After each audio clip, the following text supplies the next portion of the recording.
Have you noticed how decision-making feels easy for some people and confusing for others? This is not about intelligence. It's about elemental influences. When the fire element is dominant, decisions are quick and bold. When water is strong, decisions are emotional and change with feelings. When air is dominant, the mind keeps thinking, comparing, and delaying. When earth is strong, decisions are slow but stable.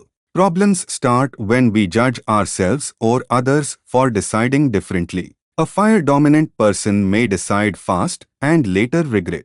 A water-dominant person may decide emotionally and feel confused later. An air-dominant person may overthink and miss the right time. An earth-dominant person may wait too long to feel safe. There is no right or wrong element. Only imbalance creates confusion. When you understand your elemental percentage, you can make decisions that suit your nature and timing. Better decisions come from elemental awareness, not pressure. If you want to understand your decision-making style and balance your elements, message me. Thank you.